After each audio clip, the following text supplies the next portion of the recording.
Hi, I'm Steve Plach, and I'll be your host for this evening's program on Voices from the Village entitled The NSA, Domestic Spying, Who Watches the Watchers? The National Security Agency's domestic spying program is officially referred to in government documents as the President's Surveillance Program, or simply the program. It was implemented by President George W. Bush shortly after the attacks of 9/11. The United States government still considers the program officially classified, but a tremendous amount of information has recently been exposed by various whistleblowers, admitted to by government officials during congressional hearings, and has been exhaustively reported by major newspapers across the country. During this evening's discussion, we will touch upon all those sources of information. But several questions remain unanswered. Is the NSA's ongoing data mining part of something much larger and more insidious? Are we as a society adjusting to life as a surveillance state? Are we willing to relinquish bits of our privacy in exchange for the promise of other rewards? And perhaps the most Orwellian question of all, who watches the watchers? Although we all have vague feelings of uneasiness about this current state of domestic surveillance, it rarely translates into serious thinking about where we set the limits. Joining me tonight are three local activists who are doing that serious thinking and asking those hard questions. I'm very pleased to welcome Dennis Settler. Dennis, welcome. Mithril Bowerman, welcome. And Colin Campbell-Clyde. Colin, welcome to you. As we always do, we went out on the street this week and asked the people of Santa Cruz whether or not they thought that the government was spying on them. Here's what they had to say.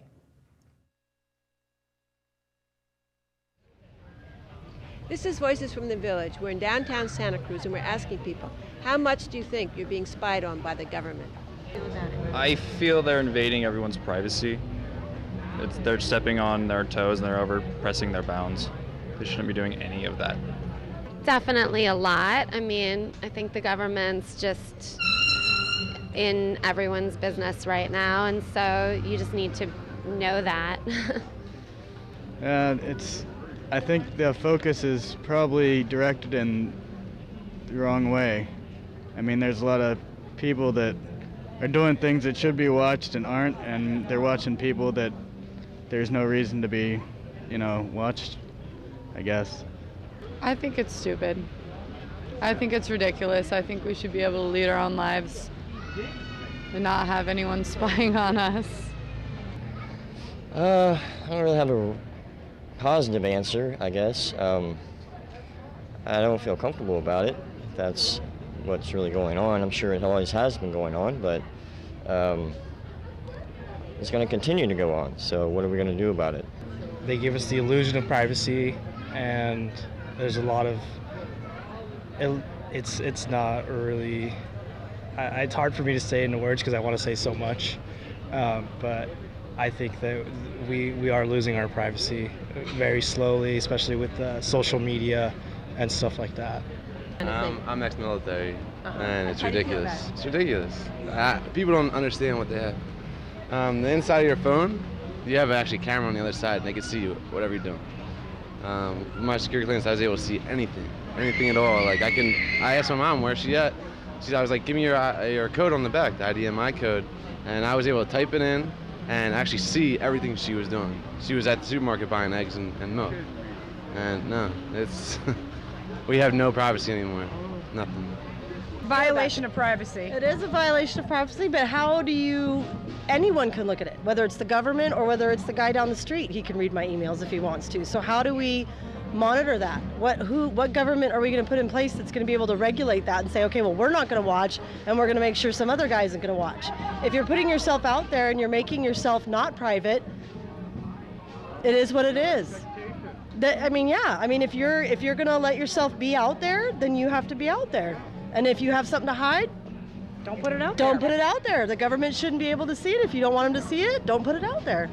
That's what people had to say today in Santa Cruz. Back to you in the studio. Well, not surprisingly, the people of Santa Cruz are giving this a lot of thought, and they seem to be relatively knowledgeable about the extent to which they're really being spied upon or their privacy is being invaded. One of the beauties of Voices from the Village, by the way, is this is a live call-in show. So as we go through our conversations tonight, if you want to call in, 425-8844, 425-8844, ask any one of the panelists a question, they'd be happy to answer that. Dennis, let's get started with you. You've been a panelist before. You were here on Human Rights Here and Now. Tell us a little bit about yourself and how you became engaged in this NSA spying issue. Okay, well, I am an instructor in anthropology at Cabrillo College, and but obviously that doesn't have any direct bearing on the question of the NSA and spying. But I do have a history that goes back to when I was growing up in the 1950s during the McCarthy era. And my family has been involved in what might be called leftist politics, going back generations. Well, you're in the right place. Right. So I'm very familiar with surveillance because my father was actually blacklisted in the 1950s.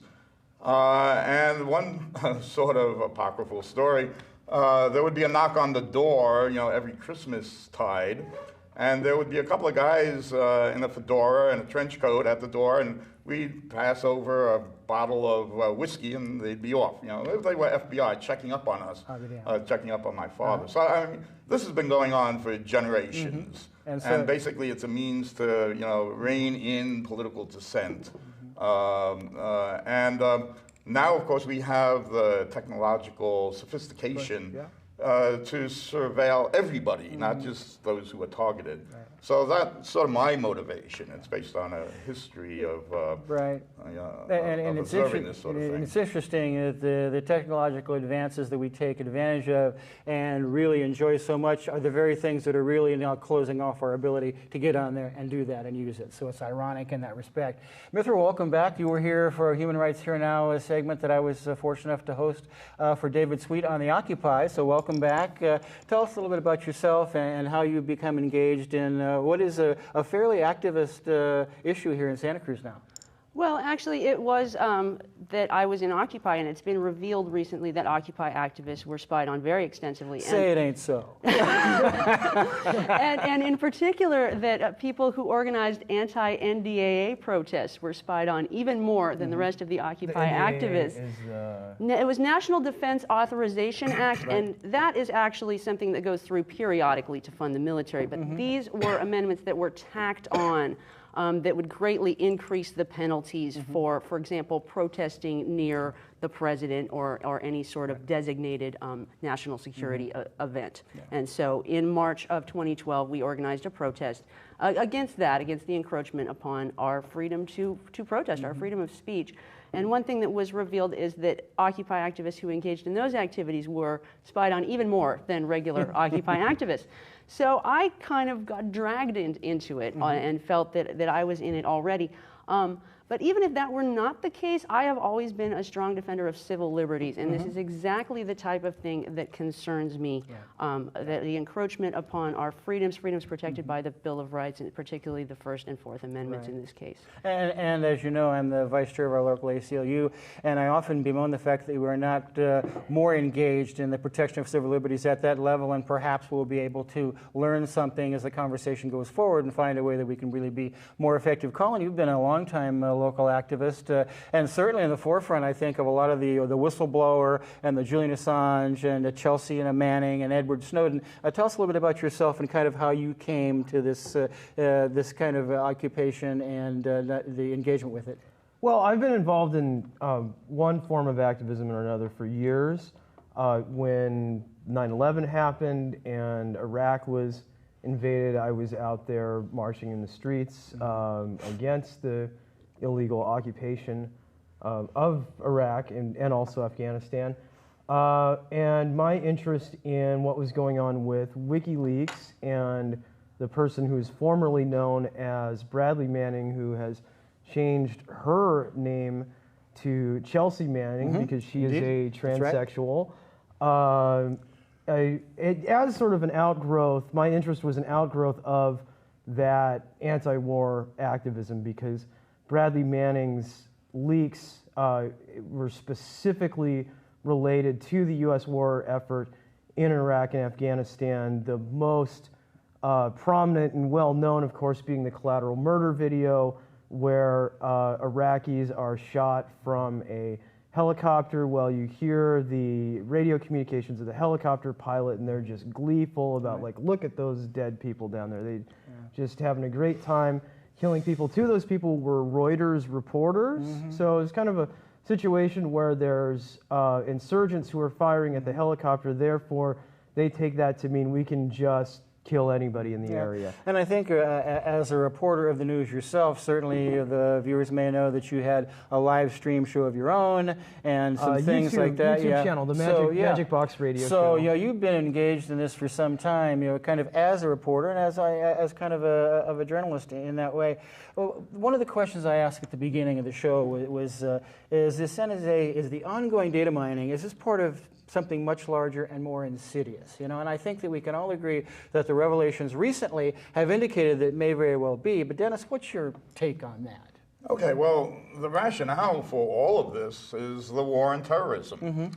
But when I look at that, I wonder, really, why is there this war? What's the underlying cause for, terrorism and it being directed against ourselves? So I think we have to go somewhat deeper and see that, basically terrorism is blowback from our actions overseas, by trying to extend our influence into various regions of the world, imposing our economic and political system on countries that are not at our stage of development and going off in whatever type of developmental program they want, but we want to basically control that situation.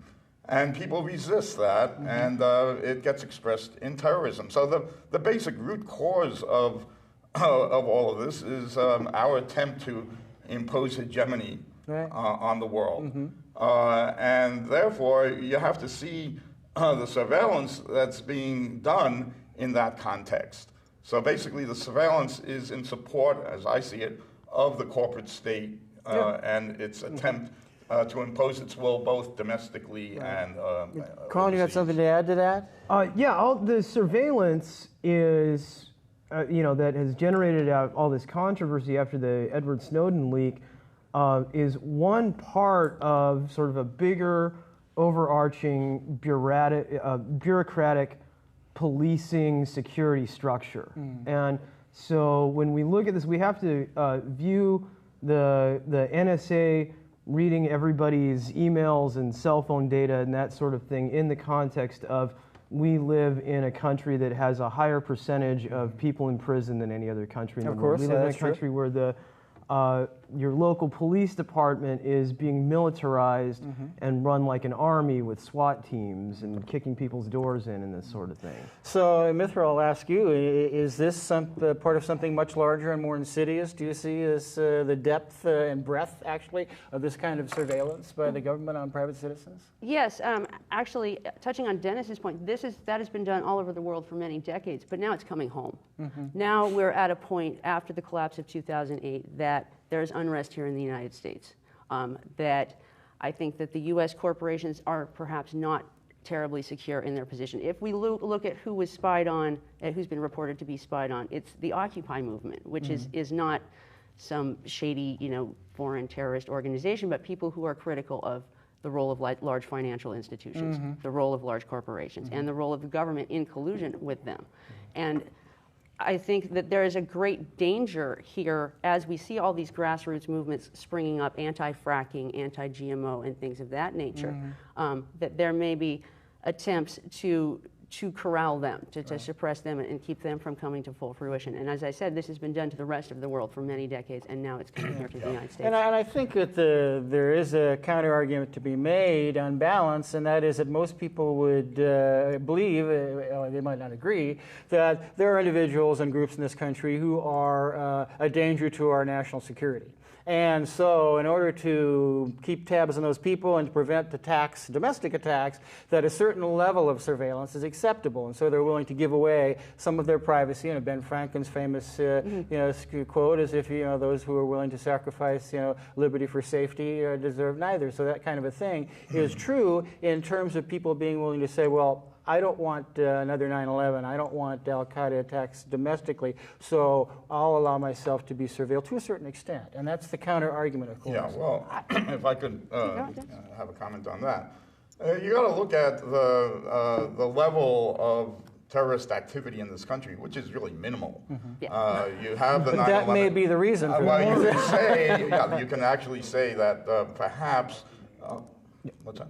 Yeah, keep going. Yeah, you can say perhaps, well, maybe the NSA has prevented that. But when you look at the scale of...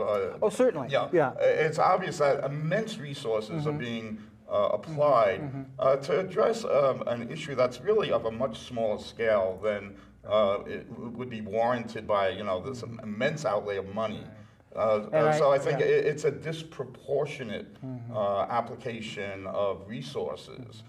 Given the relatively low degree of threat that exists. You're what you're saying? Well, yes. go ahead. I just wanted to point out that we're also discussing the NSA surveilling everyone, every single person in the United States. That's what these revelations have revealed. There's perhaps a separate conversation about whether certain people would be targeted and surveilled, but that's not really what we're talking about right now. What we're talking about is this great blanket surveillance against every single person.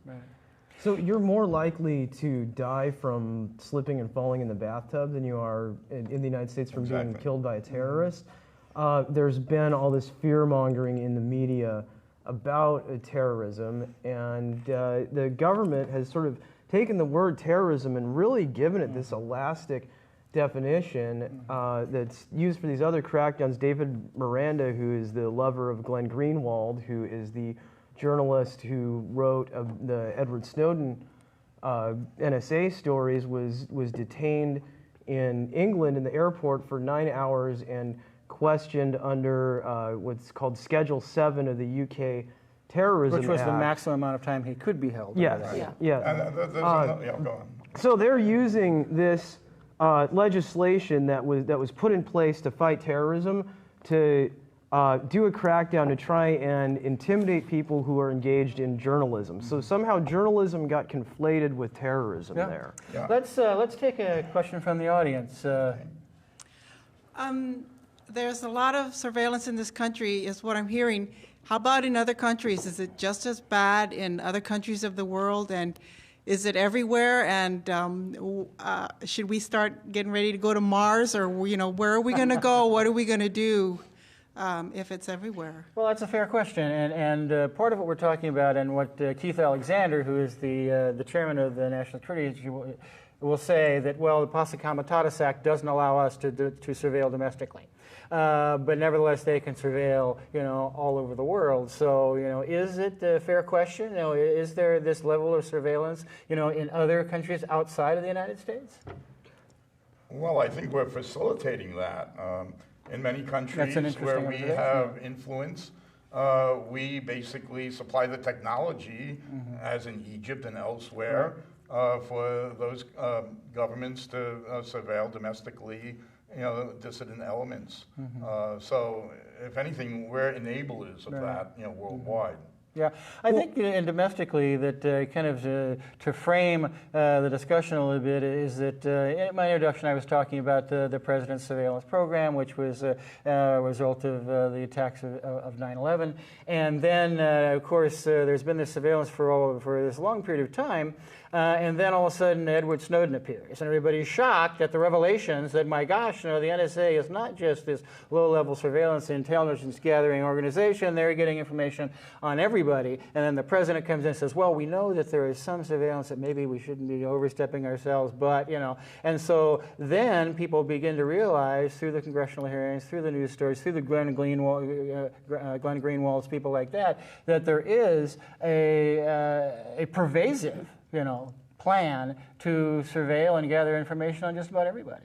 And also, right after the president came out and said that, the Washington Post published some more revelations that indicated that the NSA had violated its own policies thousands of times.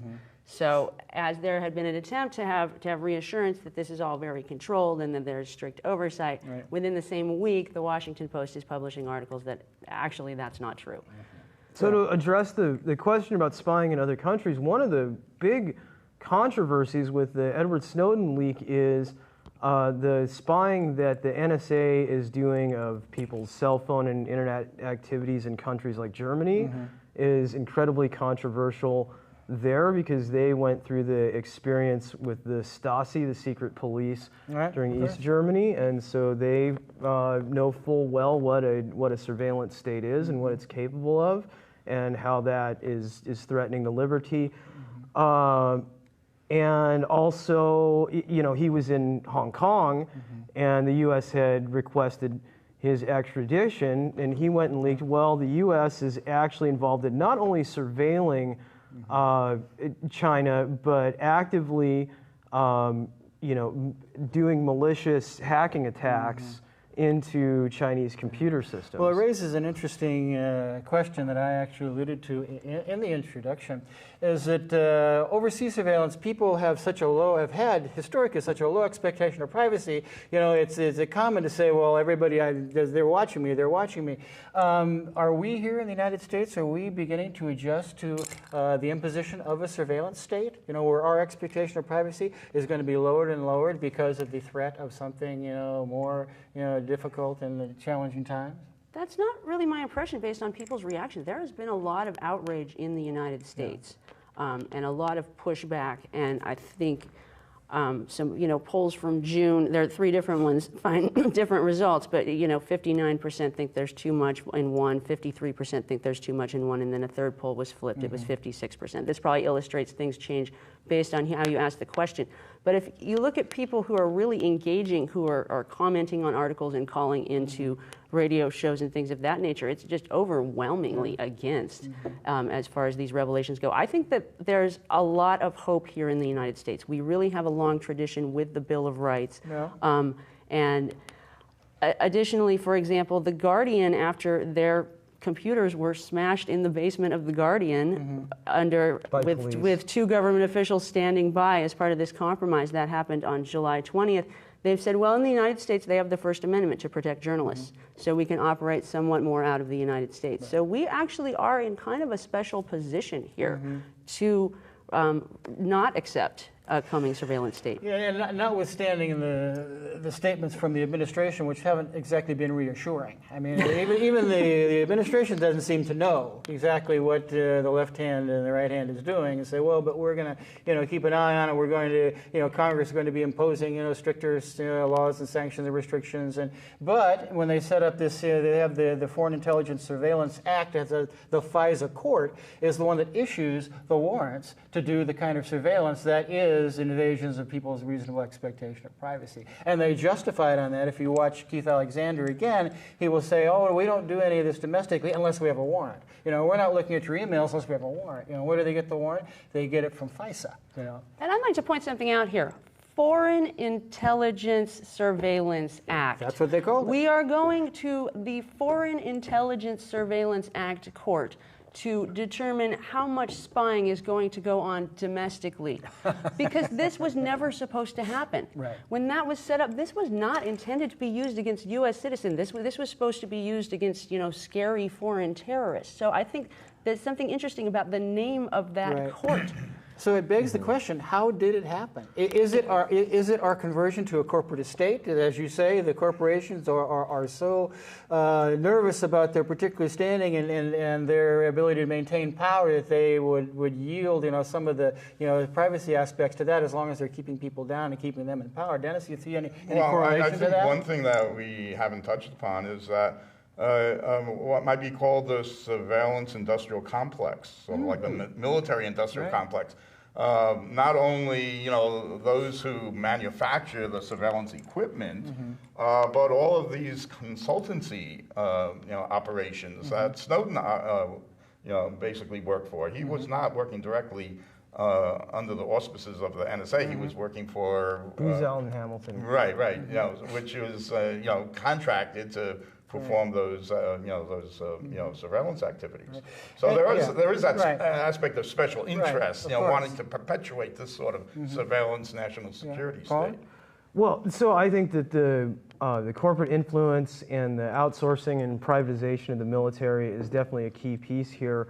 Also, major thing that happened is the sort of opportunist way that the Bush administration and the government took advantage of the state of panic that existed in the public after September 11, and that this ideological framework known as the War on Terror set the stage to kind of blur those lines between before 9/11, and this was one of the reasons that Thomas Drake, who was an NSA employee turned whistleblower, leaked the information that he did, was because it had been a tried and true rule in the NSA before that you do not spy on American citizens. The NSA was set up after they're prohibited World War to do that by the II. Posse Comitatus Yes, Act. yes, exactly. The NSA was basically essentially set up to fight the Cold War, and so it was dealing with the signals intelligence from foreign countries. Those lines got blurred because all of a sudden you could say that we're going after foreign people who happen to be residing in the U.S. and are in these terrorism cells and all these kind of nightmare stories. And there really that hasn't been very about. much documentation that these cells actually exist. I mean, they might be, at a minimal level, but I mean, the majority of terrorism in the United States has been done by right-wing people and fundamentalist Christians. But putting that question aside for the moment, what bothers people, the average citizen, I think, is the fact that their privacy is being invaded. I think they would be willing to accept the fact that certain information has to be gathered. Let's put aside the terrorist threats and things like that, so long as that information is only used for that purpose. People ask me, they say, well, how did Chelsea Manning get into a position where she was able to divulge all this information? Did she have this immense amount of training and she was so embedded in the military and industrial framework? Well, no. She had some systems management training and she was a PFC. How did Edward Snowden, how was he able to get to that level to divulge that much information? That's what scares people. It's not necessarily so much that it's being compiled, it is not being secured. And so everything that you have on your telephone, your cell phone, your email, your internet, if that's being used for the purpose of combating terrorism, then that's one thing. If it's just being put out there because it's an invasion of privacy, that's another. Yeah, so actually what you're talking about is positing national security against personal security. I mean, there's a contradiction there, and that has to be brought out. Well, it's state security versus civil liberties. You were mentioning that, and I think it's a very important point to make. So this question of limits and this question of what can the government actually do? The Constitution, and specifically the Fourth Amendment, prescribes those limits in very unambiguous language. You hear these Obama speeches where he's always saying, well, we have these concerns about privacy, but we have to weigh them against these concerns about national security, and really civil liberties don't work that way. Civil liberties are an on-off state. You either have them or you don't. So the moment you start talking about sort of compromising them away a little bit, that's when you don't have civil liberties anymore. The Fourth Amendment says that you can be secure in your persons, houses, papers, and effects, and that in order for any sort of search to go on by police agencies, they have to get a warrant first. And there was, before we go to this, we have a short clip that I like to show, and it shows it's what they call a security alert or something like that. We'll take a look at it. It talks about Verizon and their ability to gather information. So if we could see that, that would be interesting, I think. Truth Alert for June 5, 2013. The National Security Agency is, and has been collecting the phone records of millions of Americans daily. A top-secret court order requiring Verizon to hand over all call data shows scale of domestic surveillance under Obama. The National Security Agency is currently collecting the telephone records of millions of U.S. customers of Verizon, one of America's largest telecoms providers, under a top-secret court order issued in April. The order, a copy of which has been obtained by the United Kingdom news outlet The Guardian, requires Verizon on an ongoing, daily basis to give the NSA information on all telephone calls in its systems, both within the U.S. and between the U.S. and other countries. The document shows for the first time that under the Obama administration the communication records of millions of U.S. citizens are being collected indiscriminately and in bulk, regardless of whether they are suspected of any wrongdoing. the Secret Foreign Intelligence Surveillance Court, FISA, granted the order to the FBI on April 25, giving the government unlimited authority to obtain the data for a specified 3-month period ending on July 19. For more information on this story, click the link in the video description. So that's fascinating. Anybody who has a contract with Verizon can expect to have their calls cell and regularly monitored. And they did mention this, the Foreign Intelligence Surveillance Act, the FISA court that's issuing these warrants. Very important. When you're talking about reasonable expectations of privacy, they give way to warrant searches. If a magistrate feels that there is some reasonable, grounds for a warrant, then, that your civil liberties, as a lawyer, I can tell you, are going to give way to that, presuming there's a showing being made. In this case, I'm not really certain that there's any showing being made to invade the privacy and the reasonable expectation of privacy that people are maintaining, based on what we're seeing in a worldview or domestically. Yeah, I think there are two issues here. This information can be abused in a number of ways. It could be just sort of a rogue, agent who is, taking advantage of access to personal information to use for whatever purpose they want. But then again, it could be something that's more centralized. Right. A government surveillance of dissidents, in society. And what we're doing, we're extending the definition of terrorism to include, the Occupy movement or, environmental, protesters. We got a call. Excuse me, Dennis. We got a call from Karen. Karen, are you there? Yes. Oh, please ask your question. Oh, I was wondering about the organization InfraGard. Have you ever heard about that? No, that's a new one for us, I think. Our panelists are shaking their heads. Can you tell us a little about it? Sounds familiar, but yeah, I've heard the name, but I couldn't. Totally. Well, I guess we... Oh, yes, Karen, you still there? Yeah. Well, tell us just a bit about that, so maybe we can discuss it.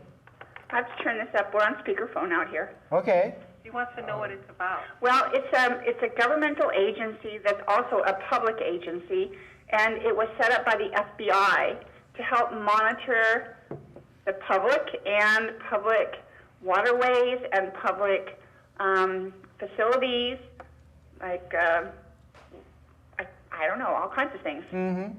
And they're boasting that they have about 7,000 people a month signing up to be members, and there's a chapter in San Francisco and another one in Los Angeles, and then a third in Sacramento, as in just in California, but it's nationwide. And from what I hear, they're allowed to carry a firearm, and they don't get prosecuted if they kill somebody. Wow. Well, it sounds a bit, thank you, Karen, appreciate that information. It sounds a bit like some of our militias that arm themselves and carry out what they believe to be, this righteous investigations of national security. But that's really, I think a different kind of a topic, although it's related in some ways. One thing I wanted to mention and bring this down locally, as you know, we have this predictive policing program that we started here and has moved to other places. Now somehow they are gathering information so they can predict where crimes are going to be committed. That's just another example, I think, of people being acceptant of a surveillance state, of an invasion of privacy, thinking that it's going to protect them down the line, not from terrorists, but simply from criminals. And certainly you've heard of that, and you have any observations about that, Dennis, about the predictive policing locally? Oh yeah, I think this mentality, this overemphasis on national security, locally becomes, this focus on public safety and the surveillance of those, dispossessed, people in the community who are seen as a threat to public safety. Generally, what I refer to as the homeless or the like. And I think it's a pervasive mentality that's being propagated. So this national surveillance state, this concern with national security gets translated locally into this, overemphasis on public safety when there really isn't that great an issue? Again, you're talking about the difference between, well, does the depth and breadth of this surveillance by the National Security Agency, is it justified by the level of terrorism and the threat that's domestically? Well, probably not, you know. And is the invasion of privacy that occurs when you're gathering information to predict the occurrence of a crime here in Santa Cruz, if it impacts you, is that, you know, commensurate with the level of crime here in Santa Cruz? So that's kind of the question. Have you heard of that, the predictive policing? Have any observations about that?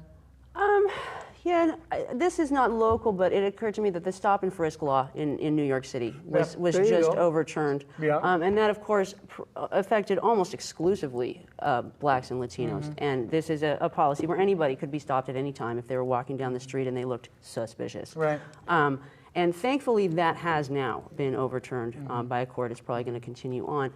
But I think that is an example of what, I mean, we're thankfully not at that level yet here in Santa Cruz, but that's an example of what can happen if this mentality goes too far. And I think that's right. We're not at that level, but certainly we're trending to that. And that's what's been happening with the National Security Agency and the President's surveillance program, that we've been trending to where we are now. And if the trend continues, it's a very slippery slope down to where they're going to know everything about you. And it doesn't have to be justified for anything except to say national security and we've got it handled. I think there's been a tipping point, though, actually, with the National Security Agency itself. I think that 10 years ago, people were shrugging this off. They were saying, we need to catch the terrorists, we'll give up some civil liberties. No, sure. Now, supporting the Constitution is the new patriotism. You're seeing right-wing conservatives that are enraged by this. You're seeing people of all political stripes that are objecting to this. There's really, often we have these conversations and we lament that there isn't public support for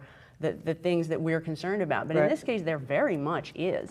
And we're at this wonderful opportunity right now, and I think if this passes, we may not get it again, but we actually can rein in the NSA.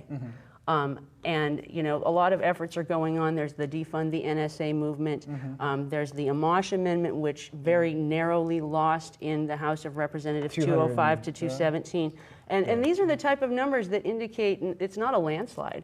This is very close. This is going to come back again. And we still can rein this in. We don't just have to accept it. And I admire anyone's ability to listen to congressional hearings that an hour is tedious, but they expand to 5 and 6 hours. It becomes soul annihilating, you know. So you just cannot, you know, listen to what they're saying. But you would like to think that they would like to see, put some legislation in place that is going to at least set parameters on this. I'm not certain that just because you're talking about regulation. I'm not certain you're talking about laws that are going to prevent certain things from happening. Frankly, those laws are already in place. But you're going to have to establish clear parameters of exactly what the NSA can do, what FISA can do in terms of issuing warrants, things like that. So and that's the kind of activism that we need. And that's the kind of thing that the three of you, and I congratulate you for, when actually we were all talking about it, but you actually organized and went out into the street and started talking to people about it. Let's see, what can we do? Here's what's going on. What can we do? A call to action. And as you say, if there is an opportunity here, then it's an opportunity not to be missed. And I think that's really the salient point. Well, and using that particular rally, which is pretty much the reason that we were invited to be on this show, as a kind of you're all my personal informal. Well, that's pat myself on the back here. Using that rally as a kind of informal survey of where the public opinion is on this NSA issue. People driving by in their cars on Ocean Street. I mean, we just had an overwhelming response of people honking their horns and saying right on and supporting what we were doing. So I think there is a lot of public outrage over this. Edward Snowden has a higher approval rating than Barack Obama now. Take that, Obama supporters, okay? And people are more concerned about civil liberties than they are about terrorism in a recent poll, which is a flip-flop of what the political climate has been for the last 10 years or so, going back to September 11. The Amash Amendment was sponsored by Justin Amash, who is a Republican state representative. And so this is an issue that cuts across ideological lines, people who might disagree with each other on issues such as gay rights or abortion or something like that can agree with each other that they don't want to be spied on. There's another very interesting point to be made. Prior to the revelations by Snowden, there was all this media attention on cyber espionage, supposedly of China against U.S. Government and corporate entities and whatnot.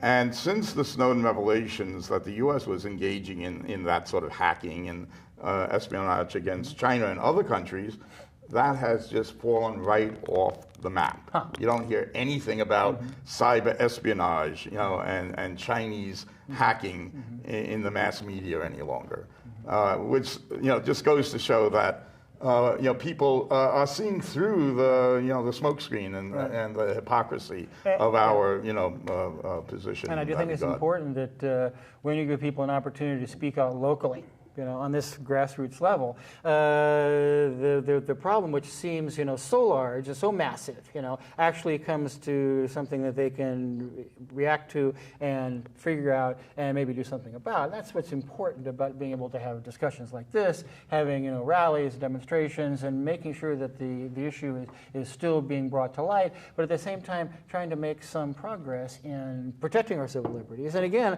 I'll be the first one to say that our local ACLU has not done as much as we could, and perhaps this being a touchstone of that, the civil liberties being so important in this respect, that maybe it will galvanize us into some action. But the template of being able to get out and being a grassroots in what you're doing really exemplifies kind of what you have all been doing.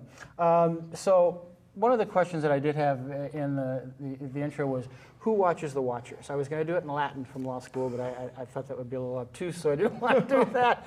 But really, is there any opportunity in what we see now in the congressional hearings and just the general momentum across the country of some civilian oversight on this? So you take it out of the purview of the chain of command, or take it away from governmental agencies to do this, to let average citizens, presuming they have the expertise to do so, be a watcher, to watch the watchers. Dennis, what do you think? Yeah, well, I think the sort of actions that we engage in and are taking place all across the nation at a grassroots level, that is the pressure, that's being applied, and that's really essential. I mean, if people aren't out there engaging themselves in this issue, then the representatives in Congress aren't going to do a damn thing about it.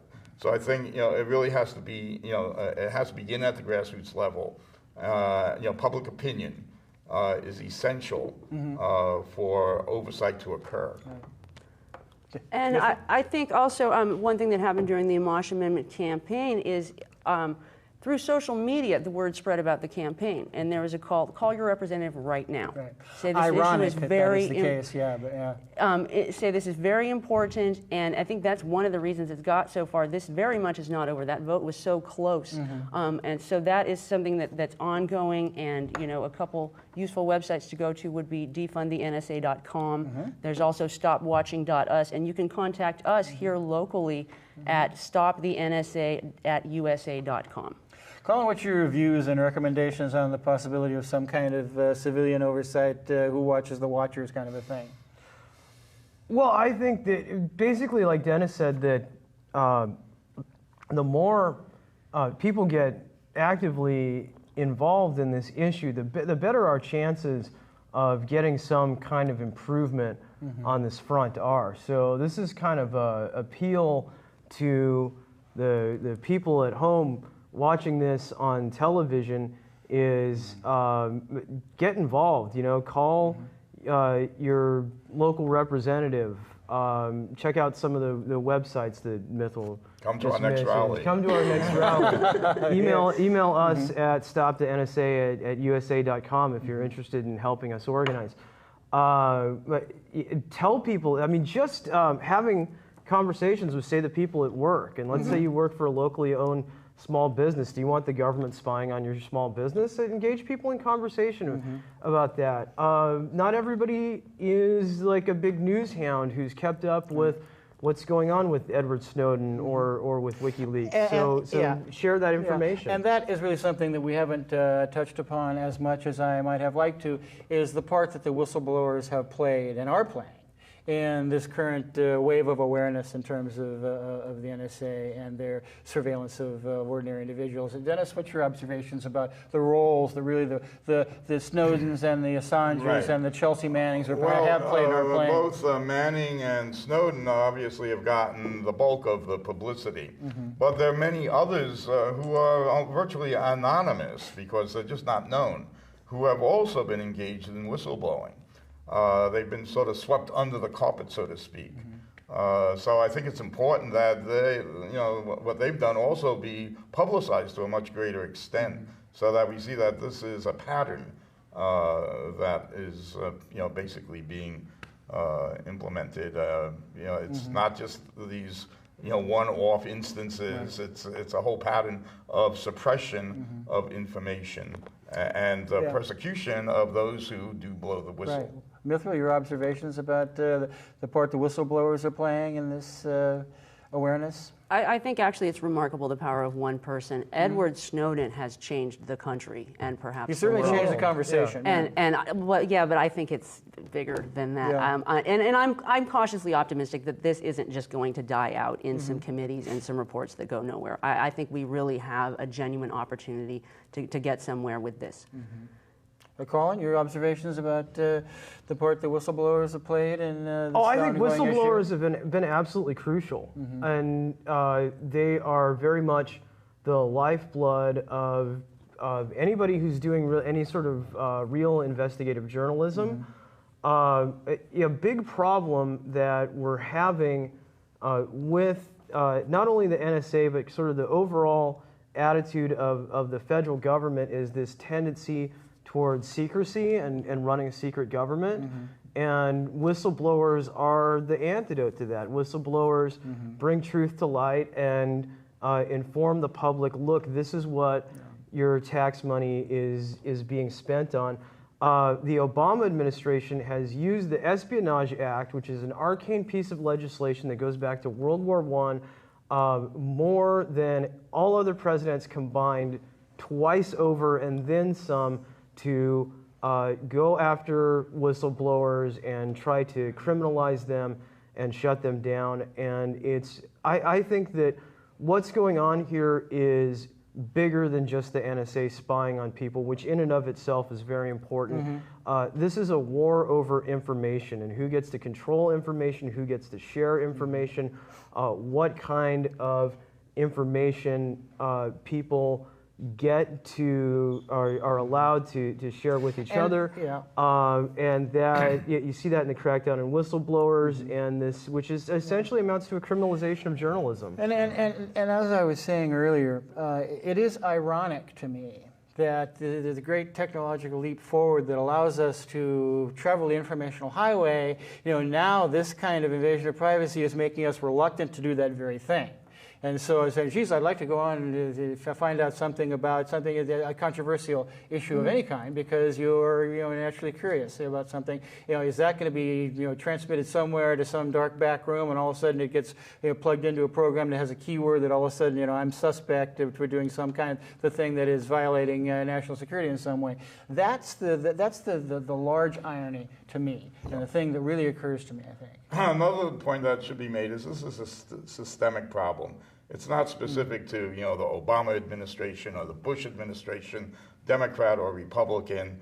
It's an ongoing phenomenon, and it builds upon itself, and that has to be acknowledged as well.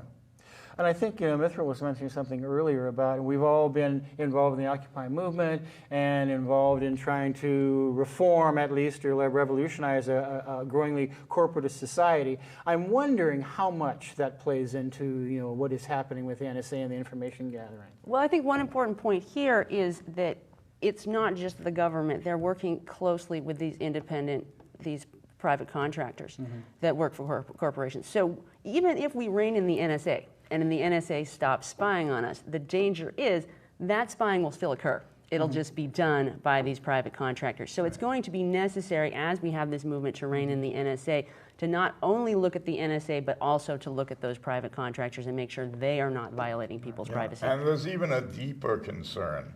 A lot of the commercial enterprises, Google and the like, are collecting immense amounts of information so that every one of us can be profiled. And those profiles then can be basically obtained by the government. Right.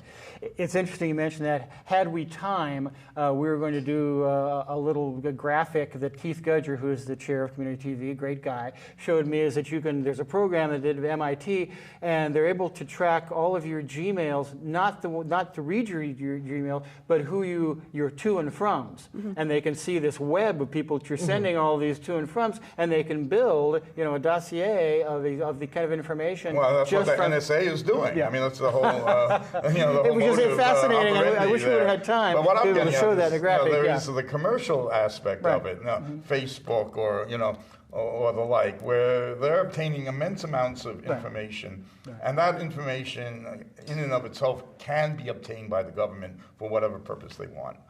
With a warrant of whatever sort. And that's a point that I so often make. I made it in relation to needle exchange. When needle exchange went from the volunteer organization that was completely anonymous and their contacts with intravenous drug users to a health services agency whose information is confidential but not anonymous. The danger of that information that's been gathered being disseminated in some other way, as I mentioned earlier, is so great as to render any safeguards really for that, just unrealistic, and that bothers me considerably. So I think we're at a state within the development of the internet as a communications technology where it's really still in its infancy. I mean, it's analogous to 20 years after Gutenberg invented the printing press. The publishing industry back then was not as sophisticated as it is now. And so the fact that, like you were saying, that there's so many benefits that we get from this technology. You can find a person in a crowd with a cell phone. You could never do that before. Answer a question that's been in the back of your mind all day. Right, exactly. Well, Google knows. Combine this with predictive policing, and then you get a minority report sort of scenario.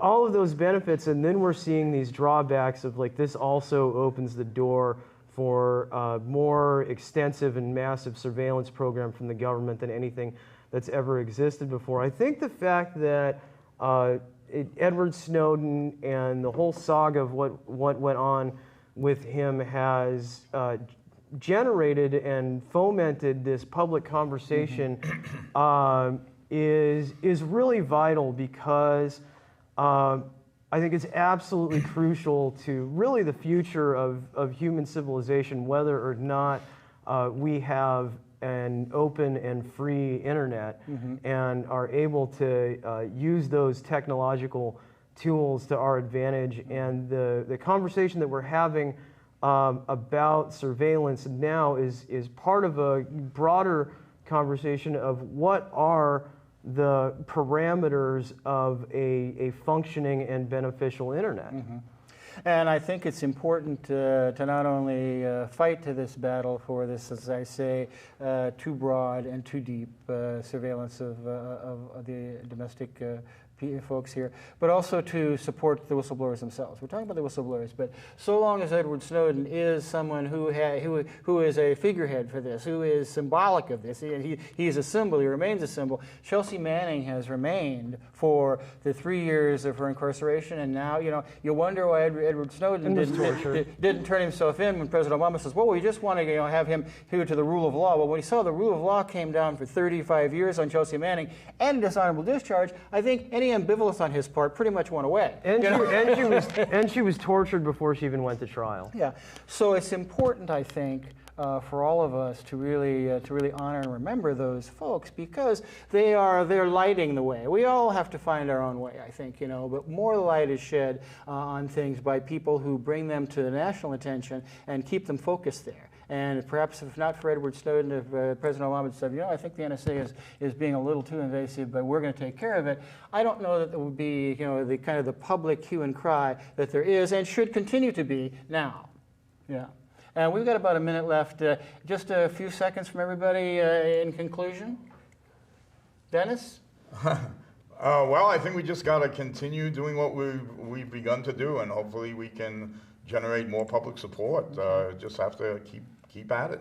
Ms. Rowan? Well, I think we're fighting the battle of whether we're going to have a futuristic Orwellian surveillance state or a free country. And actually, it is up to us, not some other people, but us, to decide what direction that's going to go. Colin, a couple of words? You know, people always say when they find out that I organize rallies and do activism, oh, thank you so much. That's so great that you're doing that. And I always have really mixed feelings about that because ultimately, like, back at you, like, you get involved. You come to the next, you email us at stopthensa@usa.com. Well, thanks, Dennis, Mithral, Colin, for being here. Can we blow our Thanks, whistle? wait a minute. Now, thanks to everybody behind the scenes, the engineers. Thanks to Charlie Phillips, our engineer. I'm Steve Plage, thanking you for watching this segment of Voices from the Village, and support your whistleblowers. Mine doesn't work. Thanks very much, everybody.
Community Television thanks Hoffman's Biscuit